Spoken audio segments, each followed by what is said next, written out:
Okay, this has officially gone insane. At first, I thought I was just going to talk about James Harden and the 9 trillion picks the Rockets now have. Now it's Victor Oladipo who's ending up in Houston as well, and Karis LeVert is moving there. I guess that's its own video. I have no idea, but I figure I'll acknowledge that one first. This is the heart of it. James Harden is going to the Nets to play with Kyrie Irving and Kevin Durant. Let's look at the draft picks that Houston has acquired here. So the Nets sent 3 unprotected firsts, 2022, 24, and 26. Pick swaps in 2021, 23, 25, and 27. The Rockets also got a 2022 first from Cleveland because why the hell not at this point? The Rockets acquired 8 picks for James Harden. They've also acquired Victor Oladipo. And, Oladipo and 8 firsts for James Harden. Is that a pretty good return? It could be a pretty good return. They now have the option to potentially move Oladipo, re-sign him, whatever the hell. The Nets are now hoping that between Harden's extension and then Kyrie and KD and their contracts, they will survive the void of draft picks they have now created for themselves. And my goodness, is it a void of draft picks? I mean, they can't trade a pick until 2027 now. Because even the ones they have, they're pick swaps. You've already traded them. You can't trade them. They will still have those picks, on draft night. They could trade them or draft somebody. But in terms of right now, in this moment, if you see a hole with this Brooklyn roster, which suddenly is in flux because Jared Allen's moving as well, if you want them to acquire somebody, you can't do it with a pick. They cannot move a draft pick. So, maybe the roster could look a little thin at times. Granted, Joe Harris, I assume, is still here. I don't know. It's very crazy right now. But, oh boy. Okay, the basketball fit with this whole thing.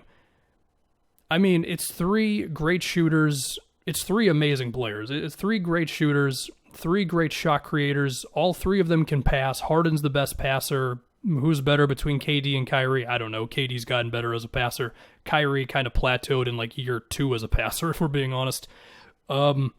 But there might be an idea of, well, there's only one ball. Well, I mean, if you have 3 guys who can space the floor out, and one of which in KD, who's very willing to move off the ball, one in Kyrie, who's kind of willing, and one in James Harden, who, when he would play off the ball the last couple seasons, would basically be in quicksand, I still feel like that's a net positive overall. It's definitely a net positive. They have 2 top 10 players. They have 1 maybe top 10 player. Granted, Kyrie has stuff going on right now, as we know, and we'll have to see with Kyrie's situation. But, oh boy, I mean, this is immediately the best offense in the NBA. Apologies to whoever else, but this should be the best offense.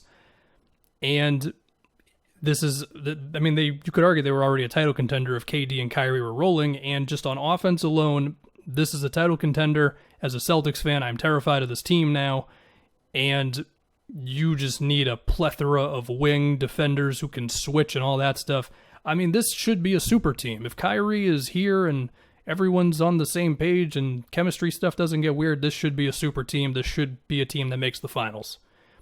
And not just this year, but moving forward. And however, there's going to be critics of this. For one, the personalities, yeah, it's fair. We've seen all 3 of these guys have their passive aggressiveness and whatever else in question, and okay, we'll see. But in terms of talent, I mean, my goodness. What is the doomsday scenario here for Brooklyn? It would be if Harden leaves. Although if he wants out, you could trade him. He does have the player option, which is like $47 million, which we assume he's going to decline after next season. It's not a guarantee. It's a lot of money, but he'll probably decline it. And, I mean, if he wanted out and the chemistry was really crap and whatever else, and then you don't have all your picks, that would be horrible for the Nets. But the talent it's the talent, man, and that's that. I mean, my goodness. There's going to have to be another video on the Oladipo thing, because I don't know what the hell just happened with that. If we think about this from Houston's perspective, they now have, 8 first-round picks? They have 8 picks and Oladipo for James Harden. Now, granted, those are going to be a lot of Brooklyn picks, which they should be in the 20s, but that's still a crap ton of picks. We have to assume the Ben Simmons thing wasn't there. Maybe it was there, but they just said to themselves, 8 picks plus Oladipo, we'll take it. This gives them a lot of ammo in a trade. A lot of ammo. Oladipo himself can be traded. Now, As far as who's going to be available by the deadline, I don't know. Harden was the big one. Maybe they want Bradley Beal. I don't know. But they've got the ammo to make a move. They could look to re-sign Oladipo if they just were like, well, we got him now. We can roll with this. Then okay. The team itself makes sense. It's John Wall, Victor Oladipo, Christian Wood, Eric Gordon, shooting, Paul Silas, Steven Silas, my bad. And that is just an obscene amount of picks for a Houston team that was looking pretty in flux with all their draft picks, and now they have so much more stability moving forward. The only criticism you could throw at this move for Houston's sake is that they didn't get a superstar young talent. They got a very good one if he's healthy in Oladipo, but then again, he's on a he's on a 1-year contract, so there's a little bit of unknown there. But, I mean, you can't, I don't think it's a bad return. It's not a bad return. There's way too many draft picks for this to be a bad return for James Harden. I mean, the effects of this trade, not even in the sense of like guy they could pick who will then be on the team for however long, but in the sense of just when they will use the last pick from this, will be when I am 36 years old. Like, what the hell is that?